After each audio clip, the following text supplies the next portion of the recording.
전국에 계신 에듀윌 수험생 여러분들 또 왔습니다. 한국사를 맛있게 만들어주는 은쌤이 또 왔습니다. 자, 오늘은 저와 함께 한국사 능력검정시험 개념 강좌 5강 한번 들어가 보겠습니다. 우리가 지난 시간에 골품제까지 했었잖아요. 그래서 고대 삼국의 경제 부분까지 했었고, 이제 뒤에 남은 거 여기 문화와 그 다음에 각종 문화재들 여기를 싹 정리하면은 이제 고대 삼국 부분은 완전 끝이 나는 거예요. 그러면 이제 한번 바로 들어가 보겠습니다.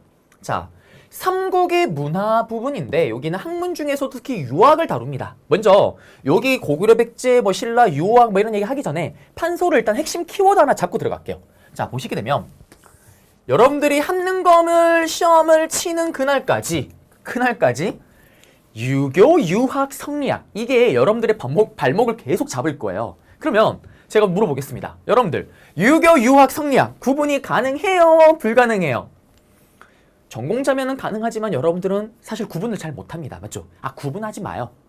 핵심 키워드는 똑같아요. 사실은 뒤에 배우는 성리학이 유학의 업그레이드 버전이라고 생각하시면 돼요. 그러면 도대체 유교, 유학, 성리학의 핵심 키워드가 뭐냐? 핵심 키워드는 바로 충과 효가 핵심 키워드입니다. 충성하라, 충성하라, 충성하라, 충성하라. 누구에게? Is king. 왕에게로 충성하라, 충성하라, 충성하라. 왕에 대한 충성심을 끌어내는 게 바로 유학이에요. 그러니까 고구려, 백제, 신라뿐만 아니라 고려, 조선까지도 이 유학, 유교, 성리학을 가르치는 거예요. 국가 차원에서. 그 다음에 효를 달아, 효를 달아, 효를 달아, 효를 달아. 이건 또 뭐냐? 자, 여러분들은 부모님에게 효도를 합니다. 당연한 거예요.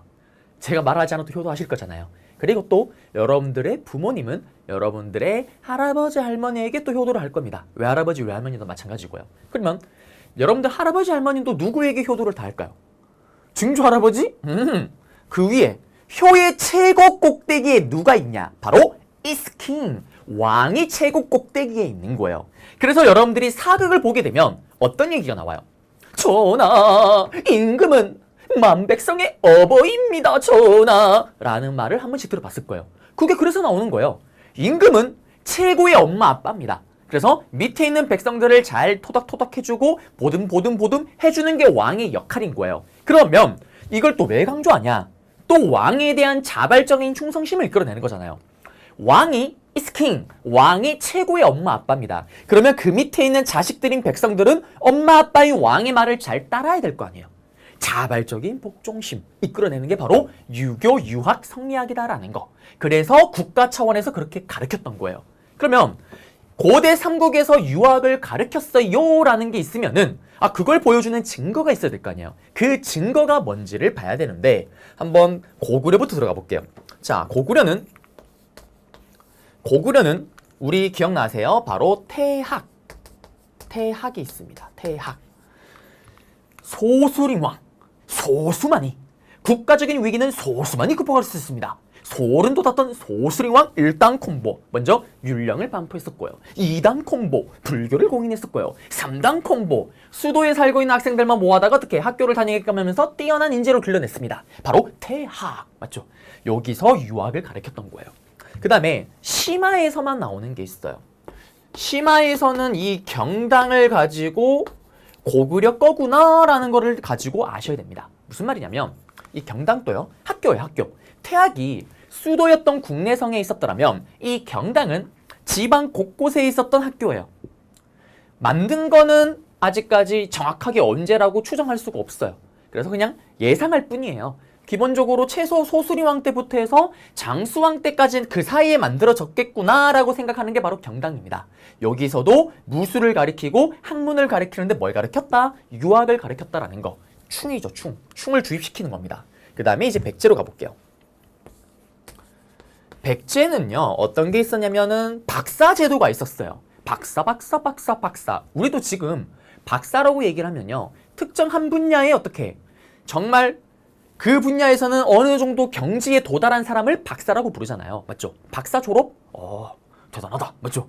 저도 그 소리 들으려고 열심히 지금 박사를 준비하고 있고 지금 다니고 있는데, 그럼 돌아가서요. 이 백제는 박사 제도가 있었는데 그 안에 뭐가 있었냐면 오경 박사가 있었어요. 그러면 이 오경 박사는 무슨 박사일까요? 유학의 5개 경전을 마스터했다라는 박사예요. 그래서 이 오경 박사라는 걸 통해서 유학을 가르쳤구나라는 걸 알 수가 있습니다. 이 외에도 뭐가 있냐면 역박사. 역박사는 하늘의 별자리 계산하는 거. 그 다음에 또 뭐가 있냐면 의박사. 지금으로 치면 의사예요, 의사. 또 뭐가 있냐면 백제는 특이하게 와박사도 있어요. 와박사. 와박사. 기와 와. 기아를 잘 굽는 사람. 거기 경지에 도달한 사람들이 얘기를 하는 거죠. 그래서 이런 오경 박사, 맞죠? 요걸 기억하시면 되는 거고, 그 다음에 이제 마지막으로 신라로 가겠습니다. 신라는 하나 알아야 될 게 있어요. 바로 뭐냐면 임신서기석이라는 게 바로 유학과 관련이 있구나라는 걸 아셔야 됩니다. 임신서기석이라 그러면 간혹 가면 어릴 때 제가 또 중고등 수업을 많이 하잖아요. 또 가르치기도 했었고요. 하다 보면은 그런 게 있어요. 질문을 합니다. 선생님, 이 임신 응이에요? 그 임신? 제발 그러지 마요. 이 임신은 임신년을 얘기를 하는 거고요. 돌석, 돌에다가 글을 써서 기록으로 남긴 거예요. 그럼 이게 도대체 무슨 내용이냐? 자, 여러분들 과거로 거슬러 올라갑니다. 올라가게 되면 그럴 때 있지 않나요? 중3을 딱 졸업을 했어요. 드디어 대망의 고등학생이 된 거예요. 고1이 딱 되는 순간 여러분들이 중딩 때부터 친하게 지냈던 베프와 함께 무슨 약속을 해요? 야, 영호야, 우리 한번 힘내보자. 우리 고등학교 3년 동안 정말 피를 토하면서 공부를 해서 우리가 꿈꾸는 대학 한번 가보자. 인서울 한번 해보자. 라고 했던 아름다운 추억이 있을 거예요. 그렇지만 어떻습니까? 저도 해봐서 알아요. 현실이 그렇게 녹록지 않습니다. 맞죠? 그것처럼 이때 신라의 두 명의 화랑이 약속을 한 거예요. 화랑이 딱 되면서 두 명의 화랑이 야, 우리 3년 동안 열심히 한번 수련해보자. 열심히 학문을 갈고 닦고 무술을 갈고 닦아서 나라를 위해 정말 뛰어난 화랑이 한번 되어보자 라는 약속을 적은 게 바로 요 임신서기석이에요. 자, 나라를 위해 뛰어난 화랑이 되어보자.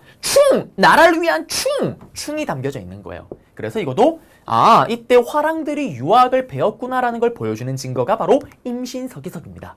그러면 심화레벨에서는 임신서기석을 그냥 통째로 둥 던져놔요. 그래놓고 다음 자료와 관련된 내용으로 뭐 옳은 것을 했을 때 신라의 유학의 발달 뭐 이런 거 찾으면 정답이 되겠죠. 또는 지금 여기는 태학경당이 고구려 거구나, 고구려의 학교구나 라는 거 아셔야 되고요. 임신서기석이 통일되기 전에 신라의 돌이구나, 신라의 화랑들이 유학을 공부를 했구나라는 걸 보여주는 돌이구나 라는 걸 아셔야 됩니다. 끝났어요. 자, 그러면 다시 이제 PPT로 한번 가볼게요. 그래서 우리는 고구려에는 수도의 태학 소수림왕, 맞죠? 그 다음에 지방에는 정확한 왕은 추정할 수가 없지만은 경당, 소수림왕에서 또는 강개토대왕, 장수왕 중에 하나로 추정하고 있습니다. 그 다음에 백제는 박사, 무슨 박사, 유학경전을 맡았던 오경박사, 기타 등등으로 역박사, 의박사지만 유학과 관련된 거는 여기 오경박사다라는 거고, 신라에서는 임신서기석, 맞죠? 유학경전을 공부했는 걸 알 수가 있다라는 거, 여기 잡아드렸습니다. 그래서 유학이 끝이 났고요. 요게 임신서기석입니다. 사진 또 유물 자료도 좀 기억을 좀 하시고요. 그리고 삼국의 학문입니다. 자, 삼국의 역사서 편찬이에요. 요게 고급은 잘 나와요. 이제 고급이 아니죠. 계속 제가 고급이 입에 발려있다 보니까 이게 심화라는 단어가 잘 안 나오는 것 같아요. 심화에서도 여기가 중요합니다. 여기는 따로 뭐 판단하고 PPT는 내용을 한번 정리를 해볼게요. 자, 먼저 고구려예요. 자, 기억나세요? 고구려든 백제든 신라든 일단 잘 나가는 왕들이 있으면 내가 잘난 걸 자랑하고 싶은 거예요. 우리 앞에서 봤잖아요. 여러분들이 잘난 거 있다. 그럼 어떻게 해요? 저도 그래요. 저도 제가 에듀윌 데뷔를 했다. 그랬을 때 사진을 더 찍어서요. 맞죠? 또 에듀윌이 또 저를 또 너무나 사랑해준 나머지 또 강남 쪽에 가서요. 압구정동에 가서 저 막 프로필 사진 찍어주고 했습니다. 맞죠? 제 얼굴이 아닌 것 같아요. 그래서 지금 인강예회 이렇게 보시게 되면 인터넷 사이트 보시면은 부모님도 그러더라고요. 저희 아버지께서 처음에 난 줄 몰랐다고. 그렇습니다. 과학기술의 힘이에요. 자, 그러면 그렇게 잘 나온 거 자랑하고 싶잖아요. 그래서 인스타에 탁 찍어서 올리면 어떻게 될까요? 친구들께 막 연락이 와요. 야, 동진아, 너 혹시 얼굴에 손 댔냐고. 즐깁니다. 변태지만 즐겨요. 그렇죠? 자, 그럼 돌아가서 잘난 게 있으면은 자랑하고 싶은 거는 다 똑같은 거예요. 그럼 이때는 어떻게 자랑할까요? 역사책을 쓰는 거예요. 왜 쓸까요? 이렇게 왜 자랑할까요? 지금 제가 자랑하는 거는 그냥 나의 만족감. 얘들아 보이니? 나 이렇게 존잘이 됐어요. 요거라면 이때 왕들은 이것 봐라. 나 이렇게 뛰어난 왕이다. 나 대단한 왕이지. 나의 말 잘 듣고 잘 따라야 되겠지. 요걸 보여주는 거예요. 이걸 하기 위해서. 그래서 어떤 것들. 또 간지 아이템. 빠빠빠빠빠빠빠. 이런 역사책을 쓰기 시작을 합니다. 맞죠? 대표적으로 고구려는 어떤 게 있냐면요. 6이라는 백권이 있는데 이문집이 쓴 책이 있어요. 근데 요거를 간추려서 심화 레벨에서는 요게 나옵니다. 바로 뭐냐면 명량왕 때 신집이라는 책 5권을 완성했다라고 얘기를 해요. 이게 고구려구나라는 걸 아셔야 돼요. 이 책이요. 그러면 선생님 영양왕 아직 배운 적이 없는데요? 아직 배운 적이 없어요. 다음 강의 때 배울 거예요. 이 영양왕은 그러면 어떤 왕이냐? 아주 영양가가 있는 왕입니다. 영양왕은 어떤 왕이냐? 아주 영양가가 있는 왕이에요. 우리 다음 시간에 배울 거예요. 을지문덕의 살수대첩. 살수대첩 때 대승을 거두잖아요. 그때 고구려의 왕이 아주 영양가가 있던 영양왕입니다. 그래서 이걸 대승 거두고 나서 자랑해야죠. 신집 5권을 완성했어요. 그 다음에 백제와 신라는 이미 제가 지난 강의 때 다 설명을 해드렸어요. 백제와 신라는 참 외우기도 좋게끔 어떤 왕들입니까? 각 나라의 최고의 정성기를 이끌었던 왕들이 바로 역사책을 썼다라고 얘기를 했습니다. 백제 최고의 정성기를 이끌었던 근초고왕. 근초고왕 때 고흥이라는 아저씨를 통해서 석이라는 역사책을 편찬했고요. 그래서 근초고왕의 문제가 나올 때 고흥의 서기를 고흥을 통해서 서기를 편찬하였다. 이게 정답이 된다라고 얘기를 했어요. 심화에서는. 기본에서는 정답이 안 되지만. 그 다음에 신라는 누굽니까? 진서 흥행했던 바로 진흥왕. 버풍왕의 맞죠? 버풍왕 다음에 등장했던 진흥왕. 그래서 이 진흥왕 때는 거친 아저씨 거칠부라는 아저씨를 통해서 국사라는 역사책을 편찬했다라는 거. 그래서 신라 진흥왕 문제가 나올 때 이 거칠부 국사가 진흥왕의 문제의 정답이 되기도 한다라고 얘기를 했어요. 그래서 심화 레벨에서는 삼국의 역사서의 내용들을 아셔야 됩니다. 그리고 각 나라가 이런 역사책을 쓴 이유는 뭐냐면 왕에 대한 충성심을 이끌어내고 왕의 위엄을 보여주기 위해서 이러한 책들을 편찬했다라는 거. 네, 잡아드렸습니다. 그리고 이제 불교로 가볼게요. 자, 불교 얘기를 해야 되는데 그래요. 불교를 하려면 또 제가 또 슈퍼 아이템이 있습니다. 또 부처님 정도는 되어줘야 돼요. 숨이 막힐 수가 있습니다. 그렇지만 여러분들을 위해서 또 되어줘야 됩니다. 그래요. 자, 불교입니다. 불교. 네. 자, 우리는 고구려 백제 신라가 이 삼국이 뭘 했나요? 불교를 받아들였어요. 맞죠? 우리가 예전 강의 때 이미 불교는 각각 어느 나라 왕에 누가 받아들였다라는 거 다 배웠습니다. 한번 복습해 볼게요. 고구려는 누가 불교를 받아들였어요? 여러 명의 왕이 받아들일 필요가 없습니다. 똘똘했던 왕 소수 몇 명만이 한 명만 받아들이면 돼요. 누구? 소수만이 받아들이면 됩니다. 소름 돋았던 소수리 왕의 업적이었고요. 맞죠? 백제는 그냥 외워달라고 얘기를 했었잖아요. 침류왕입니다. 맞죠? 그리고 신라는 누굽니까?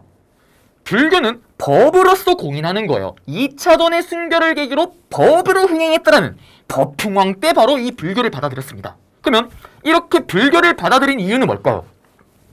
바로 또 왕권 강화입니다. 사실은 예전에 중앙 집권국가의 특징 중에 불교 공인이 있다고 얘기를 했었어요. 그때는 사실 그거였죠. 민들의 마음을 통합할 수 있는 고차원적인 종교로서 불교를 받아들였던 거예요. 왜? 선생님은 하나를 좋아합니다. 우리는 하나부족. 옆 동네는 개를 좋아한대요. 개부족. 무슨 일만 터지면 하나와 개를 찾습니다. 엉망진창. 이거를 끌어안을 수 있는 고차원적인 종교가 불교라고 얘기를 했었어요. 근데 여기서는 이제 불교를 파고 들어가니까 하나를 더 추가해 드릴게요. 이때 불교에는 뭐가 있었냐? 업설이라는 게 또 있습니다. 이것 때문에 또 불교를 널리 보급하는 거예요. 국가 차원에서. 왜? 자, 여러분들은 지금 이번 생에는 은동진의 공부노비로 태어난 거예요. 은동진의 공부노예입니다. 그럼 제가 얘기를 하겠죠. 여러분들 열심히 수업을 들어야 돼요. 안 들으면 어떻게 되냐? 다음 생에는 더 나쁜 존재로 태어날 수가 있습니다. 이게 무슨 말이냐? 자, 여러분들 불교에 역시 윤회사상이라고 들어보셨어요? 좀 쉬운 말로 얘기를 하면 환생이에요. 환생. 다음 생에 나는 뭐로 태어난다. 이거예요. 자, 그러면 이걸 어떻게 이용을 하냐? 업설로 이용하는 거예요. 일업. 내가 그동안 쌓은 업복. 내가 그동안 쌓아온 거에 따라서 지금의 모습이 나타난다라는 거예요. 그럼 예를 들면 귀족들이나 왕 이렇게 이용해요. 야, 노비들아. 너희들 왜 지금 노비인지 아니? 전생에 과거의 니들이 희대의 살인마였어. 희대의 역적 죄인이었어. 그래서 이번 생에는 나의 노비로 태어난 거야. 그러면 내 말 잘 들어야 되겠지라고 얘기를 하는 거예요. 그럼 노비가 이런 젠장 빌어먹을 어차피 베린 인생 막 살래요. 그러면 그때 뭐라고 얘기를 하냐? 너 이번에도 내 말 잘 안 듣고 이렇게 말 안 들으면 다음 생에는 방앗개비, 다음 생에는 메뚜기로 태어날 수가 있어. 그러면 지금이라도 내 말을 잘 들으면 이번 생에는 좀 힘들지만 다음 생에는 나처럼 노비를 부리는 귀족으로 태어날 수가 있어 라는 게 바로 업설이에요. 너무 힘들어요. 호흡곤란으로 쓰러질 뻔했습니다. 네, 돌아가서요. 그래서 지금 고대 삼국에서 전부 다 불교를 받아 당겨오는 거예요. 그래서 보시게 되면 역할. 보시면 왕권을 이념적으로 뒷받침하는 거예요. 그 다음에 또 새로운 국가 정신 확립에 기여하는 민들을 통합하는 거고 왕권을 이념적으로 뒷받침. 그리고 왕 이꼬르 뭐가 되느냐? 부처가 되는 거예요. 밑에 애들은 구제를 받아들이는 중생들이 되는 거예요. 백성들이 싹 다. 자, 그래서 불교를 받아 당겨왔고요. 저 탈을 쓰니까요. 정신이 혼미합니다. 제가 똑바로 말을 했는지도 모르겠어요. 피디님 표정을 봐서는 그래요. 웃고 있는 걸 봐서는 했는지 안 했는지 잘 긴가민가하긴 하지만 잘했을 거예요. 저는. 자, 들어가서 정리를 하자면 우리 고구려는 소수림왕 얘기를 했었죠. 그 다음에 침류왕 백제는. 그 다음에 신라는 원래 고구려에서 처음으로 들어와요. 고구려를 통해서 먼저 들어왔지만 귀족들의 반발로 튕겨나갑니다. 실제로 받아들여졌던 거는 여기 법을 응행했던 법흥왕때 2차돈의 순교를 계기로 공인됐다라는 거. 불교를 아무도 안 믿으니까 2차돈 이런 얘기를 하죠. 불교의 영험함을 보여주겠다. 내 목을 쳐라. 내 목을 치게 되면 기이한 일이 벌어질 거다. 그러면서 어떻게 이 차돈의 목을 탁 쳤더니 어떻게 목에서 흰 피가 콸콸콸콸콸콸콸 그리고 하늘에서 아름다운 꽃이 숑숑숑숑숑 떨어지는 기이한 현상이 벌어집니다. 그러면서 불교가 공인됐다라는 거. 이 차돈의 순교 얘기죠. 자, 그래서 여기 불교 내용 잡아드렸고요. 그리고 보시게 되면은 여기 보면 고구려는 소수림왕 때 전진을 통해서 백제는 저와 이름이 똑같은 동진을 통해서 그 다음에 신라는 고구려를 통해서 들어왔다가 어떻게 됩니까? 나중에 법흥왕 때 와서 공인했다라는 거고 일본은 백제를 통해서 불교가 건네집니다. 건네져요. 이건 좀 이따 설명해 드릴게요. 뒤에 가서. 자, 그러면서 특히 신라가 불교가 많이 발전했는데요. 왕권과 밀착을 했고요. 법흥왕이나 진덕여왕에 이르기까지 불교식 왕명. 불교식 왕명을 쓰는 이유는 뭐냐? 아까 얘기했잖아요. 왕이 이꼬르 즉 부처다. 왕즉불사상. 왕이 즉 부처다라는 거예요.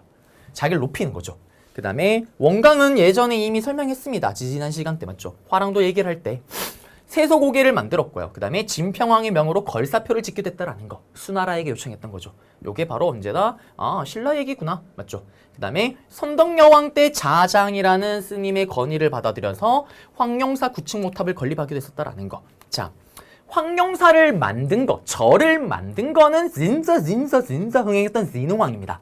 그리고 그 만들어진 황룡사 절 안에 황룡사 구층목탑을 만든 거는 자장의 건의를 받아들였던 선덕여왕 때다라는 거 기억하셔야 됩니다. 네. 그리고 도교로 갈게요. 도교. 자, 도교는 여기 잡기 전에 판소로 먼저 한번 가보겠습니다. 또 판소로 한번 가볼게요. 자, 도교를 한번 가보겠습니다. 도교가요. 시험에 은은하고 잔잔하게 잘 나와요. 그래서 또 잘 잡으셔야 되는데 그래요. 또 약간 설레지 않나요? 또 뭔가 이상한 걸 뒤집었을 것 같습니다. 빙고. 맞아요. 뭘 뒤집었으냐? 이제 도교는 핵심 키워드를 아셔야 되는데 도교는 도사예요. 도사. 도사가 되는 게 최종 목표입니다. 자, 도사입니다. 도사. 자, 한번 가볼게요. 도교는요. 최종 목표가 뭐냐면 신선이 되는 게 최종 목표예요. 무슨 말이냐? 자, 우리 앞에서 불교를 봤잖아요. 불교에 있는 스님들의 최종 목표가 뭐냐면은 부처가 되는 게 최종 목표예요. 그러면 여기 있는 도교는 수많은 도사들이 뭐가 되는 게 목표다? 바로 신선이 되는 게 목표인 거예요. 그래서 신선사상이라고 얘기를 합니다. 그럼 이 신선이 누구냐? 여러분 다 알고 있어요. 누구? 우리 산신령님 생각하면 돼요. 무슨 말이냐? 이덕기가 이덕기냐? 여덕기가 이덕기냐? 에헴! 어릴 때 전라동화에 많이 나왔던 그 수염긴 할아버지, 이 늙으신 분, 그분이 바로 산신령님 신선입니다. 그러면 여러분들이 또 과거를 떠올려보면요. 여러분들이 전래동화에서 만났던 그 많은 산신령님이 혹시 그런 거 들어본 적 있어요? 산신령님이 돌아가셨다. 운명을 하셨다. 죽었다는 말 혹시 들어본 적 있어요? 1도 없습니다. 산신령님은 죽지 아니에요. 뭡니까? 불사조, 불사신과 같은 존재입니다. 이거를 뭐라고 얘기를 하냐? 자, 도사의 꿈은 신선이 되는 거예요. 신선이 되면, 산신령이 되면 죽지 아니합니다. 불로장생이에요. 그래서 이 도교는 신선사상과 불로장생 사상이 같이 들어가 있는 겁니다. 요거를 핵심 키워드로 알고 계셔야 되는 거예요. 그러면 시험에는 어떻게 나오냐? 이거 던져놓고요. 이 설명해놓고 다음과 관련된 종교와 관련된 문화유산으로 옳은 것은 도교와 관련된 문화유산을 찾으면 정답이에요. 또는 이번엔 반대로 나와요. 문화유산을 던져버려요. 도교와 관련된. 다음 유물과 관련된 종교에 대한 설명으로 옳은 것은 했을 때 여러분들이 요거 도교인데? 도교와 관련된 물건인데? 아이템인데? 도교 내용을 찾으면 정답이에요. 자, 그러면 도교와 관련된 문화유산이 도대체 뭐가 있냐? 가장 대표적인 유물이 하나가 있습니다. 이렇게 생긴 게 있어요. 이렇게. 와우, 판타스틱 베이비. 완벽하게 표현을 했습니다. 백제금동대학로. 저기 꼭대기에 바닥바닥바닥바닥바닥 새가 달려 있습니다. 주작 봉황이에요. 자, 여러분들 생각을 해보세요. 이 새를 타고 다니는 거 누굴까요? 혹시 여러분들이 알고 있는 부처님이나 또는 하느님이 새를 타고 다닌다는 말 들어본 적이 있어요? 없어요? 단 한 번도 없습니다. 맞죠? 이걸 탔다? 그래요.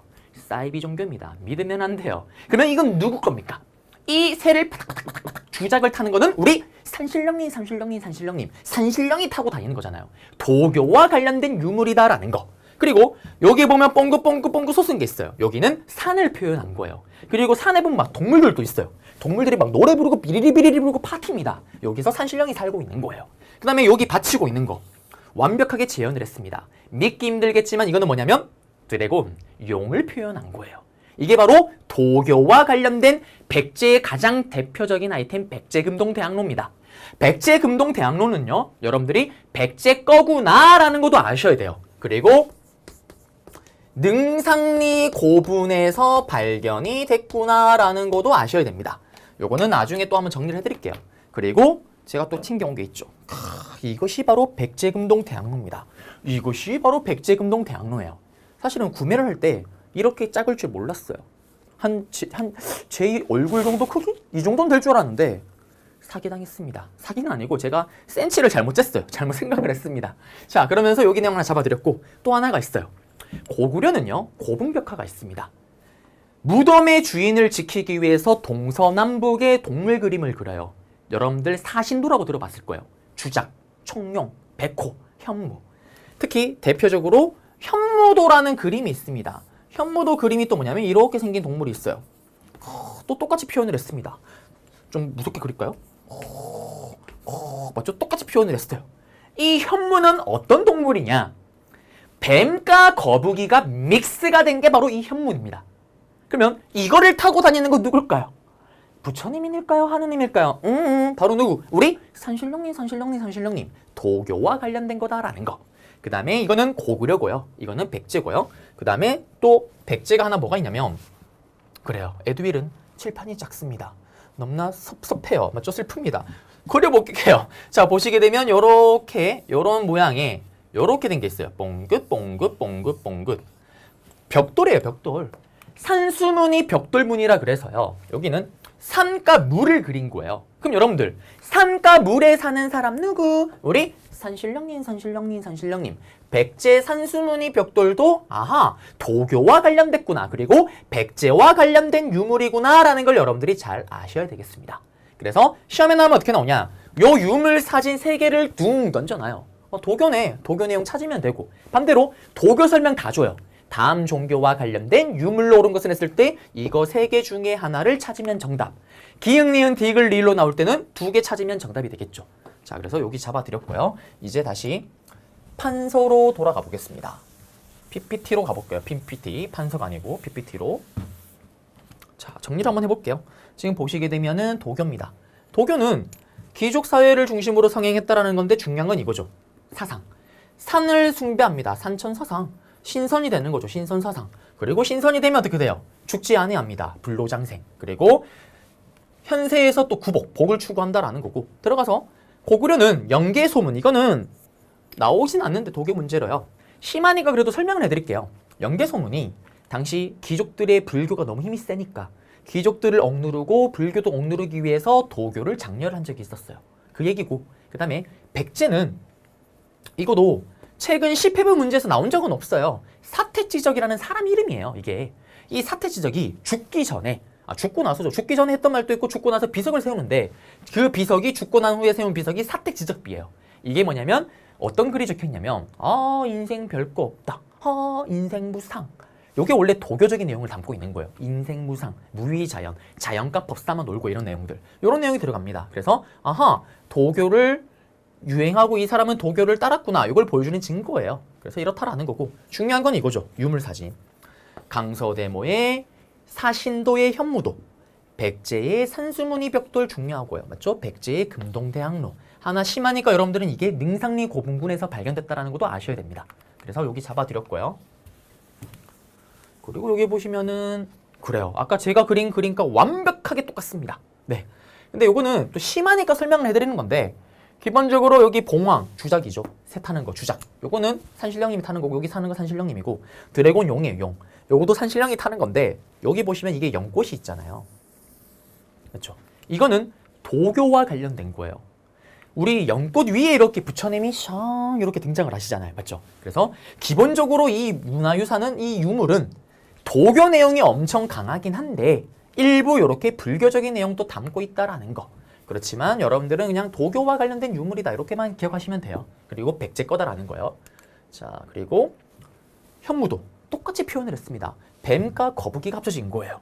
그 다음에 총령도도 사실은 도교와 관련된 유물로 봐요. 그리고 아까 사신도 다 마찬가지고요. 그 다음에 여기 보시면은 산수무늬 벽돌 마찬가지로 도교와 관련된 유물입니다. 보통은 이거 세 개가 빙글빙글 돌아가면서 정답으로 걸리는 거죠.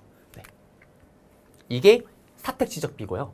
그 다음에 이거는 또 심하니까 얘기를 해드리는 건데 무령왕릉에서 발견된 지석이 있어요. 뭐 이 무덤의 주인이 누구고 그걸 밝혔기 때문에 우리가 무령왕릉인 걸 아는 건데 그 밝혀진 이 돌 지석을 보게 되면 땅신에게 이 땅을 매매했다 뭐 이런 내용들이 들어가요. 땅신 또 산신령님을 얘기를 하는 겁니다. 그렇죠? 그래서 도교적인 내용이 또 들어갔다라는 건데 그냥 그런 게 있군요 하고 넘어가시면 돼요. 요거 두 개는요. 자, 그리고 이제 천문학입니다. 천문학은 뭐 크게 중요한 게 없어요. 보시면은 왜 천문학을 일단은 열심히 연구를 하냐?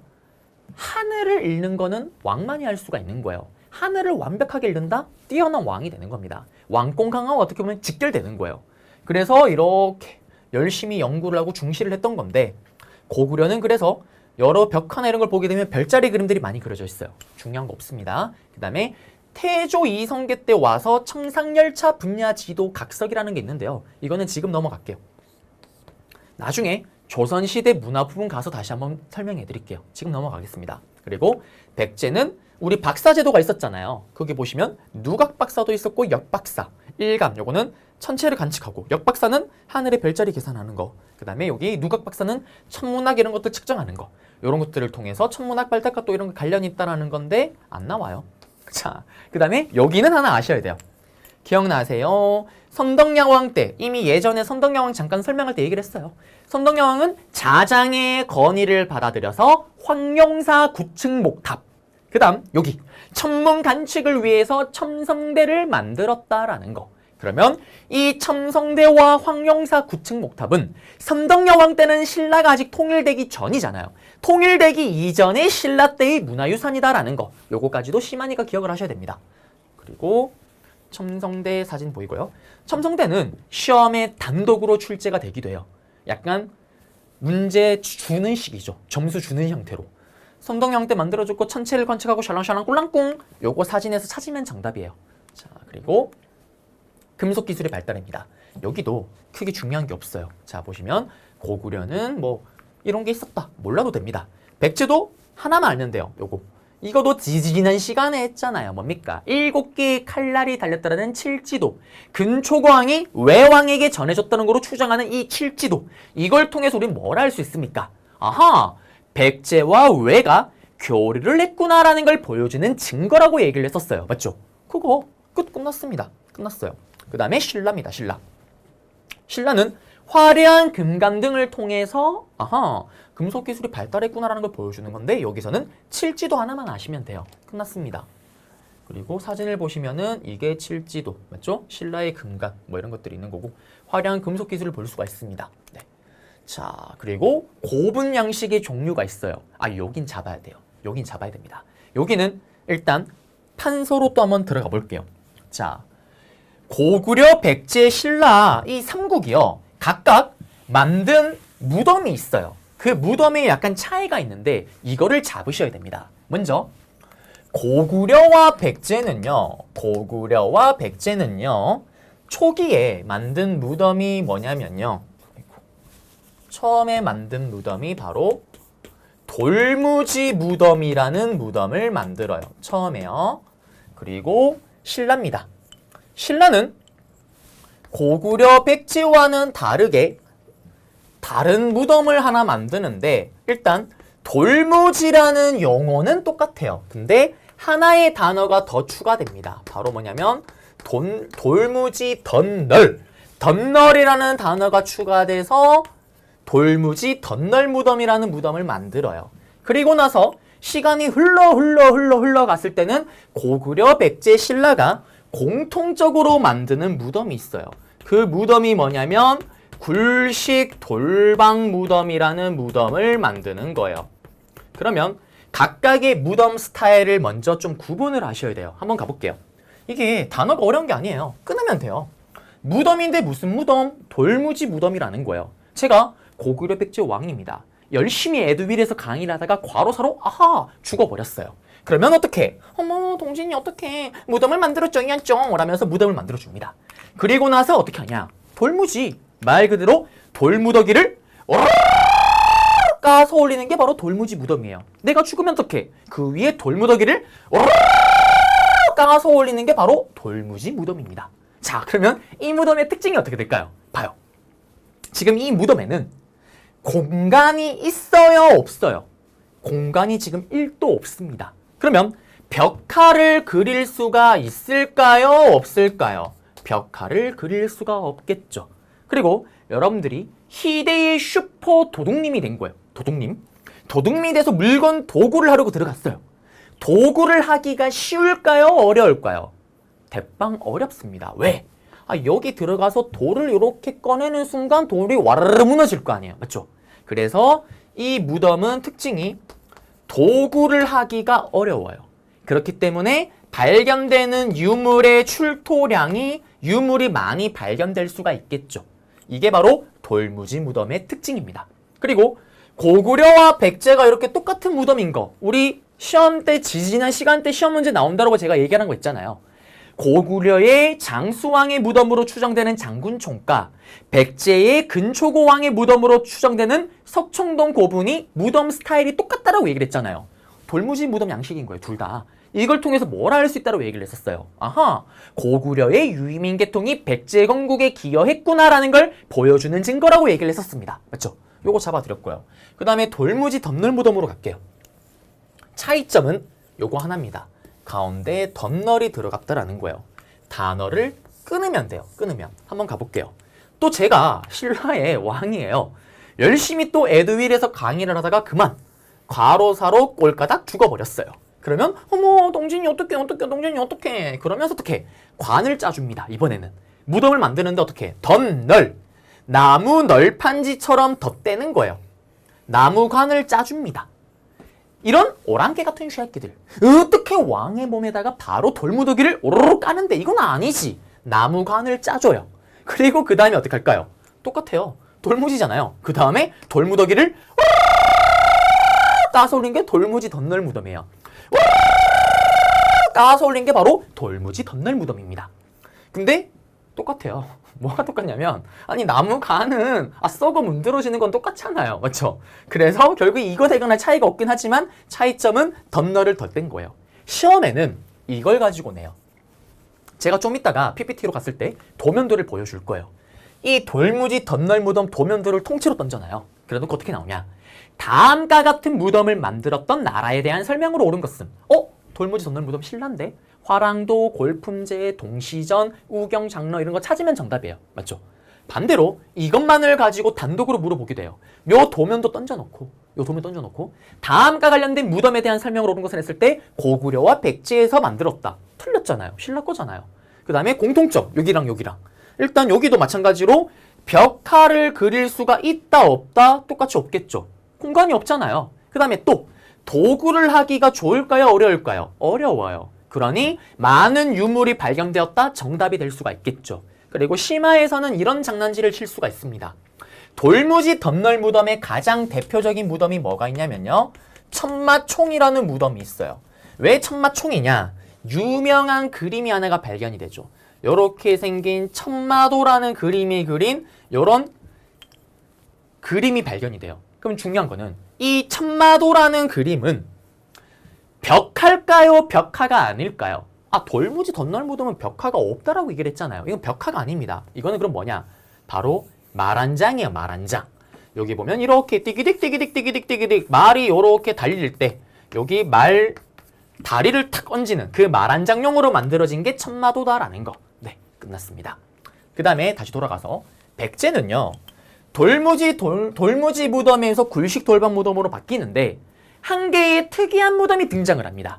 시험에 잘 나온다라고 얘기를 했었죠. 중국 남조와 미친 듯이 교류를 했다라는 누구? 바로 무령왕릉. 무령왕. 이 백제의 무령왕 같은 경우는 중국의 누구의 영향을 받아서 중국의 남쪽에 있었던 나라 중국 남조의 영향을 받아서 벽돌 무덤이라는 독특한 양식의 무덤을 만듭니다. 이거는 우리나라 정통의 무덤이 아닌 거예요. 중국에서만 만들어지는 무덤 스타일입니다. 그리고 그 무덤의 주인이 누굽니까? 무령왕릉. 시험에 어떻게 나오냐? 무령왕릉을 통째로 던져놔요.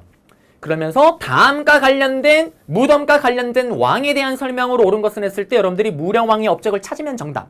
22담로 찾으면 정답. 또는 요거 던져놓고 타이틀 제목. 누구와 누구와의 교류. 백제와 중국 남조와의 교류를 보여주는 증거 찾으면 정답.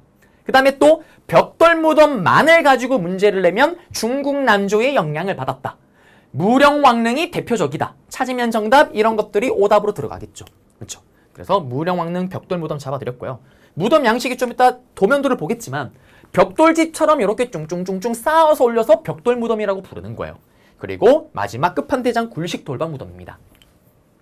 뭔지는 모르겠지만 제일 좋으니까 마지막 형태로 굴식 돌방 무덤이 나왔겠죠. 요거도 어렵게 생각하지 말고요. 단어를 끊으면 돼요. 어떻게? 요렇게. 자, 동굴 스타일의 돌로 된 방이 있었다라는 게 바로 굴식 돌방 무덤이에요. 동굴 스타일의 돌로 된 방이 있었다라는 게 굴식 돌방 무덤입니다. 그럼 이게 와닿지가 않는다. 어떻게 설명을 하면 되냐면요. 여러분들이 초딩 때를 떠올려보세요. 저도 초딩 때 마찬가지예요. 초딩 때 뜨거운 여름이 되면 부모님이요. 여러분들 손을 잡고 항상 데려가는 곳이 있어요. 그게 어디냐? 동굴 대탐험. 동굴 대탐험을 하러 갑니다. 맞죠? 그러면 어릴 때 생각을 해보세요. 동굴 딱 입구에 가는 순간 엄마 무서워요. 나는 못 가요. 싫어요. 끌고 들어가면 싫어. 엄마 너무나 시원해요. 엄마 동굴 너무나 아름다워요. 나가기 싫어요. 라고 했던 아름다운 추억이 있을 거예요. 그 스타일이에요. 자, 동굴 잘 떠올려 보시면 동굴의 입구는 어때요? 코딱지만 합니다. 엄청 작아요. 맞죠? 근데 들어가면 어떻게 됩니까? 엄청 커지잖아요. 맞죠? 들어가는 순간 큰 공간이 나와요. 동굴 입구는 코딱지만 하지만 들어가는 순간 여러 개의 방이 등장하는 거예요. 맞죠? 그래서 동굴 스타일의 방이 있었다라는 게 바로 굴식 돌방 무덤입니다. 그러면 이 무덤의 가장 큰 특징이 뭘까요? 자, 안에 공간이 넓을 거 아니에요. 그러면 뭐가 등장할까요? 이제 벽화를 그릴 수가 있는 거예요. 벽화가 등장을 합니다. 맞죠? 그 다음에 여러분들이 희대의 슈퍼 도둑님이 됐어요. 물건을 훔치기가 좋을까요? 싫을까요? 왔다랍니다. 최고예요. 왜? 들어가면 안에 방으로 되어 있잖아요.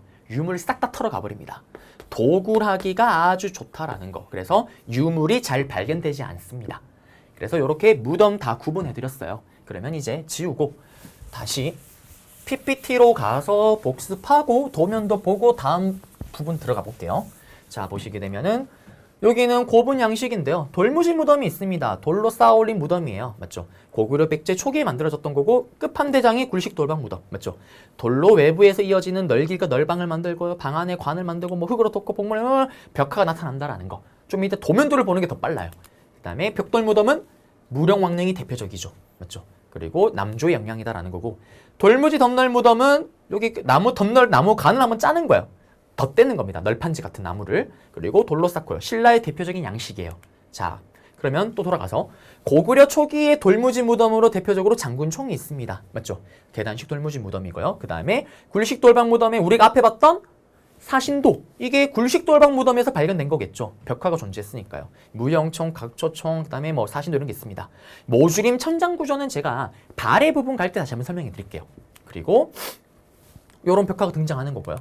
자, 그리고 백제는 한성시대의 돌무지 무덤이 있었고요. 맞죠? 그 다음에 웅진시대에 와서 굴식 돌방 무덤이 만들어져요. 송상리 고분군이 있고, 그 다음에 벽돌 무덤이 또 송상리 6호분이에요. 요건 좀 기억을 해주셔야 됩니다. 송상리 6호분에 심하니까요. 그리고 이 6호분에서 벽돌 무덤 무령왕릉이 등장을 했다라는 거고, 그러면 무령왕 다음에 성왕 때 사비시대잖아요. 맞죠? 여기까지가 웅진시대다라는 거고, 자, 그리고 사비시대 때 와서는 부여 능상리 고분군. 여기 능상리 고분군에서 기억나세요? 뭐가 발견됐다? 시험에 잘 나오는 도교의 대표적인 아이템 백제 금동 대학로가 능상리 고분군에서 발견됐습니다. 자, 그리고 여기는 벽화가 등장하는 거고요. 그리고 돌무지 덤널 무덤 대표적으로 천마총입니다. 호호총 기억나세요? 밥그릇, 호호명 그릇 맞죠? 그 다음에 서역과 교를 보여주는 게 좀 더 볼 거고요. 그 다음에 천마도가 출토되는데 벽화가 아니라는 거. 호호명 그릇은 했던 거 복습입니다. 뭡니까? 고구려가 신라에 많은 간섭을 끼쳤구나라는 걸 보여주는 증거. 끝. 도면도가 중요해요. 자, 이거는 했던 거. 잘생긴 우리 동진이. 고구려의 장군총, 백제 근초공항의 서촌동 고분. 무덤 스타일이 똑같은 돌무지 무덤의 양식. 아하, 고구려 사람들이 백제 건국에 기여했구나라는 걸 보여주는 증거. 네. 그리고 도면도. 보세요. 이게 벽돌 청태로 쌓아올린 백제 무령왕릉이고요. 이게 굴식 돌방 무덤이에요. 보세요. 들어가면 방이 있잖아요. 여기 위에 천장, 여기가 모주림 천장 구조로 들어가는 건데 고구려는 나중에 발해 때 설명해 드릴게요. 그리고 돌무지 덤널 무덤. 봐요. 나무관 짜고 돌무더기 흙으로 덮었잖아요. 어떻게 벽화를 그려요. 맞죠? 그리고 시험에는 이 도면도를 통째로 던져놔요. 아까처럼 문제 나오는 패턴은 신라구나. 돌무지 덤널 무덤 내용 찾으면 정답이에요. 그리고 대표적으로 이게 천마총. 여기 위에 천장이 이렇게 마름모 형태로 들어가는 게 모주림 천장 구조고요. 벽돌 무덤 양식. 백제 무령왕릉은 기억하셔야 됩니다. 맞죠? 모습을요. 그리고 이거는 천마도. 벽화다 벽화가 아니다. 벽화가 아니고 말 한 장이라니까요. 요렇게 말이 있으면은 여기 사람 다리를 탁 올리는. 맞죠? 아, 그림 잘 그립니다. 맞죠? 제 어릴 때 꿈이 약간 미대를 꿈꾸기도 했었어요. 맞죠? 원래 잘 그립니다. 자, 그리고 들어가서 요거는 무령왕릉에서 발견된 것들이에요. 그때 앞에 봤던 이거 지석이고요. 맞죠? 그래서 요거 다 주고 다음 유물과 관련된 왕에 대한 업적으로 했을 때 여러분들이 또 무령왕을 찾아야 된다라는 거. 네. 자, 건축입니다. 다 왔어요, 이제. 건축은 평양의 뭐 안악궁, 평양에 만들어진 궁궐이다라는 건데 중요하진 않지만 그래도 심화 레벨에서는 이렇게 나오게 돼요. 안악궁, 그리고 평양 지역 문제로 나와요. 평양에 있었던 역사적인 사건을 몇 개 던져놓고 다음에서 설명하는 지역에 대한 사건으로 옳은 것을 했을 때 또 다른 평양에서 일어난 사건을 찾으면 정답일 때 선지로 들어갈 거예요. 아, 선지가 아니고 제시문 박스로, 힌트로 들어갈 겁니다. 여러 개 평양 사건 중에 하나로요. 그 다음에 백제입니다. 백제는 위웅사, 웅진 때 공상성이 있었고 부여 국남지뭐 이런 것들이 있었고요. 익산 미륵사지, 요거는 탑으로 갈 때 기억을 하셔야 됩니다. 백제 소동요의 주인공이었던 무왕이 세운 백제 최대의 사찰이에요.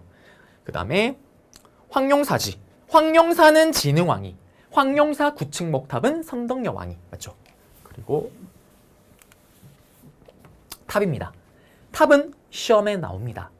탑만을 가지고 단독으로 문제를 내요. 그래서 탑은 잘 잡으셔야 되는데 시험에 나오는 탑이 뭐가 있냐면 여기 익산 미륵사지 석탑이 있습니다. 여기는 전라도, 맞죠? 전라도 익산에 있는 미륵사지 석탑, 익산 미륵사지. 백제의 석탑이구나 라는 것도 아셔야 되고요. 현존하는 우리나라에 남아있는 탑 중에 가장 오래된 탑입니다. 스타일이 목탑 양식인데 그거를 돌로 만든 거예요. 자, 그리고 누구 때 만들었을까요? 무왕때입니다. 무왕때. 자, 보시게 되면 요거예요. 요 사진. 방금 제가 얘기했던 설명이 들어가고 다음과 관련된 유물을 찾으셨을 때 익산 미륵사지 석탑을 찾아야 되는 겁니다. 지금은 사진에 요런 사진이 나오는데 이게 보수가 된 사진이 나올 수가 있어요. 이제는. 왜 그러냐면 여기가 보수가 안 됐던 이유가요. 또 일본 욕을 잠깐 하겠습니다. 일본이요. 여기다가 시멘트를 덕지덕지 발라버린 거예요. 그래서 보수를 못하고 있었습니다. 근데 최근에 이제 보수를 했어요. 그래서 뭐 공개를 한다고 어떻게 얘기 들은 것 같긴 한데 시험에는 일단 이 사진이 많이 나옵니다. 맞죠? 그래서 이 사진으로 기억하시면 되는 거고 좀 암기법은 아니지만 다 허물어 버렸네? 현존하는 것 중에 가장 오래된 석탑이구나. 이렇게 기억하시면 되고요. 그 다음에 부여 정림사지 5층 석탑. 여기도 단독으로 잘 나와요.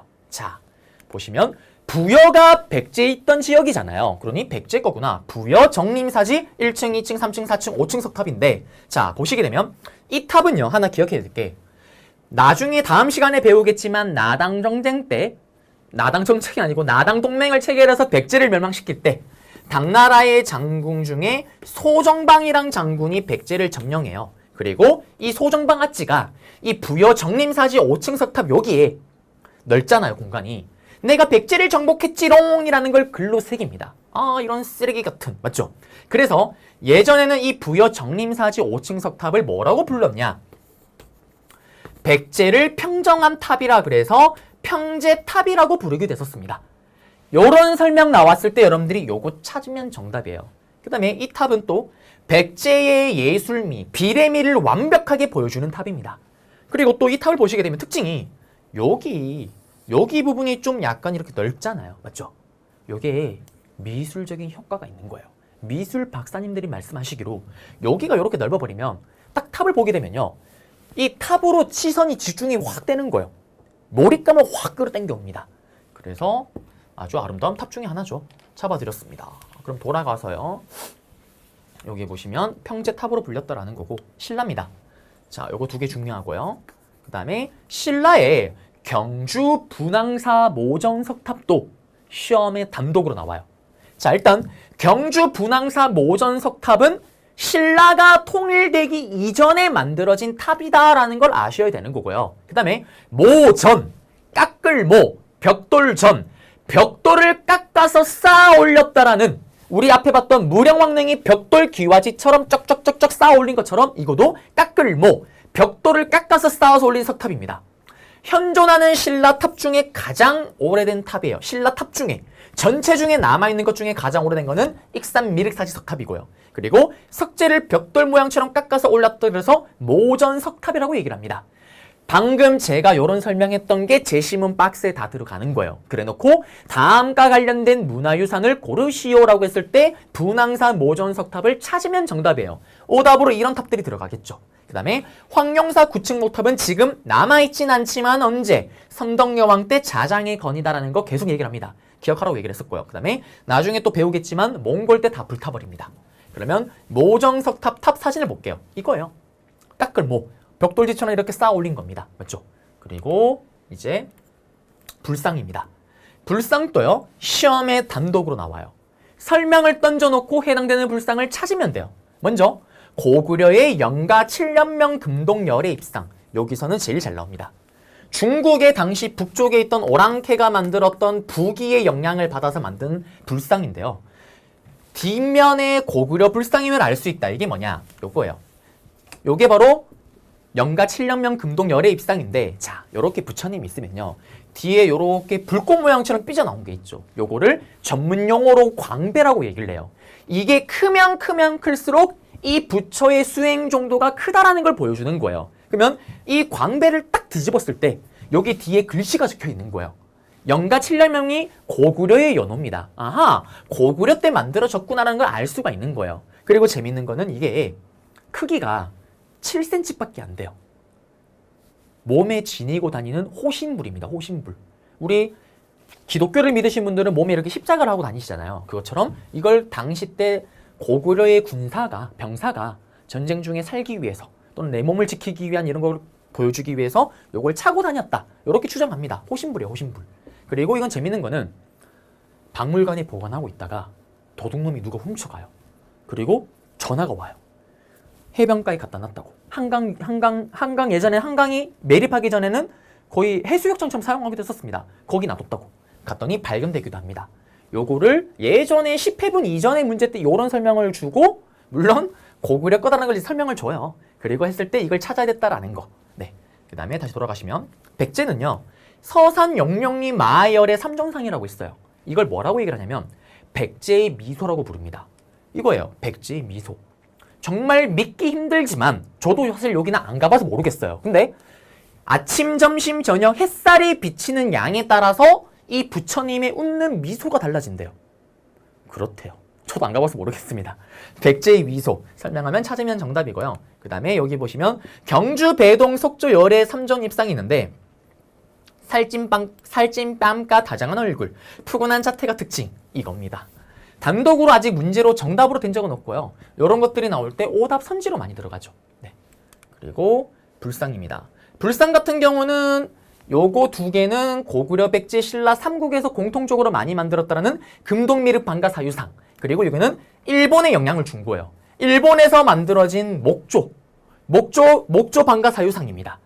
딱 봐도 삼국에서 유행했는 게 일본 고대 문화에 우리의 삼국의 문화가 영향을 끼쳤구나. 나무로 만들어진 거예요. 일본의 국보 이론인데요. 이거도 이 나무도요. 일본에서 발견되고 일본에서 나는 나무가 아니라 우리나라에서 자주 나는 나무입니다. 그만큼 일본에 많은 영향을 끼쳤다라는 거고요. 요 불상도 삼국의 불상이다라는 거 아시면 되고요. 그 다음에 비석입니다. 제가 또 그래서 중국에서 또 하나 가져온 게 있죠. 바로 무엇이냐? 강개토 대왕릉비입니다. 제가 여기 직접 갔었을 때 구매를 했어요. 이게 대박이에요. 중국이 정말 대단합니다. 여기 이 비석을 보게 되면요, 글귀를 그대로 똑같이 새겼어요. 근데 더 대박이 뭐냐면 이게 그냥 프린팅을 한 게 아니라 일일이 다 팠어요. 팠습니다. 대단해요. 근데 이게 또 저렴합니다. 다만 무거울 뿐이에요. 그래서 제가 이렇게 들고 다니다가 어떻게 치안년이면 그냥 해봤어요. 자, 그러면서 우리는 여기 강개토 대왕릉비 얘기를 좀 할 건데요. 했던 거 복습이니까 그냥 말로 하고 넘어갈게요. 강개토 대왕이 자기가 만든 게 아니라 아들이었던 장수왕이 아버지를 기리기 위해서 만들었다라는 거. 끝! 그 다음에 여기 내용에는 고구려의 건국 과정이나 특히 중요한 거, 강개토 대왕이 왜구를 격퇴했구나라는 내용이 들어갔다라는 거. 그리고 충주 고구려비 이꼬르 중원 고구려비, 이것도 누가? 장수왕이 만든 거고요. 남한강 유역과 한강 유역을 차지한 걸 기념하기 위해서 현재 한반도에 남아있는 유일한 고구려비입니다. 남한강 유역 진출을 보여주는 거고, 신라를 동의로 신라왕을 매금으로 칭하면서 고구려가 더 위에 있다는 걸 보여주는 거죠. 그러면 요 설명 잤을 때 여러분들이 중원 고구려비를 사진 속에서 찾아야 돼요. 심화에서는 단독으로 나온 적이 있습니다. 그리고 자, 사택지적비 이거 얘기했어요. 의자왕 귀족 때 사택지적 세운 빈대 도교적인 표현이 들어가 있다. 인생무상 했던 내용입니다. 그리고 신라는 포항 냉수리 신라비 최근 10회분 문제 동안 출제된 적이 없습니다. 울진 봉평 신라비 마찬가지예요. 그 다음에 영천 청제비 마찬가지입니다. 단양 신라적 성비는 진흥왕 때다라는 거 아셔야 되고요. 한강 상류였고, 그 다음에 북한산 순수비 했던 거 복습입니다. 김정희가 금속 과한록이라는 걸 책을 통해서 이게 진흥왕 때 만들어졌구나라는 걸 밝혀냈다라고 얘기를 했어요. 요 설명 줬을 때 여러분들이 사진상에서 진흥왕 순수비를 또 찾으셔야 됩니다. 자, 찾는 게 아니고 북한산 순수비를 찾아야 되는 거죠. 진흥왕 순수비 중에서요. 자, 그리고 일본으로 건너간 우리 문화입니다. 자, 이거는 또 어떤 거냐? 고구려 백제 신라가요, 일본 고대 문화에 크게 영향을 끼칩니다. 그걸 보여주는 증거들이 몇 개가 있어요. 먼저 고구려는요, 어떤 스님, 왠지 모르게 도시락이 생각이 나는 우리 해자 스님, 은혜로운 스님입니다. 이 해자 스님이 일본에 건너가서 일본의 당시 태자였던 쇼토쿠 태자를 가르쳐줘요. 그리고 또 이 고구려에는 담징이라는 스님이 있었어요. 이 스님은 어떤 스님이냐? 어깨 담이 걸렸죠. 어깨 정말 담이 걸린 게 아니고요. 건너가셔서 원래 호류사라는 절에다가 금당 벽화를 그리려는 순간 어깨 담이 걸렸죠. 그릴 수가 없죠. 라고 얘기를 합니다. 왜? 사실 이때 고구려는 살수 대첩 중이었던 거예요. 그래서 고구려, 나의 조국이 전쟁 중인데 내가 한가롭게 어떻게 그림을 그리겠냐? 그릴 수가 없죠. 라고 얘기를 합니다. 그러다 승리를 거두잖아요. 그림을 완성을 한 게 바로 호류사 금당 벽화. 그러면 이때 담징 스님은 일본에게 뭘 전해줬냐? 그림을 그릴 때 필요로 하는 뭐 여기 있는 종이, 붓, 먹 이런 것들을 전해주는 게 바로 담징이다라는 거. 자, 그리고 신라는 중요한 게 별로 없어요. 예전에 내무랑 때 일본이랑 한번 싸웠잖아요. 사이가 나빠요. 그래서 조선술, 배 만드는 거, 댐 같은 거, 제방 같은 거 만드는 축제술 정도를 정해줬다라는 거. 그 다음에 백제입니다. 백제는 사이가 좋잖아요. 활발하게 교류를 해요. 일본 니들은 아직 멀었다. 아직기라는 인물이 또 일본을 또 가리키고요. 태자를 또 가리키고요. 그 다음에 또 왕인. 백제의 왕인은 일본아, 왕이라면 적어도 노노와 천자문 정도는 알아야 되지 않겠니? 라면서 노노와 천자문을 전해줬던 게 바로 왕인입니다. 그 다음에 노리사치계. 이름이 좀 특이하죠.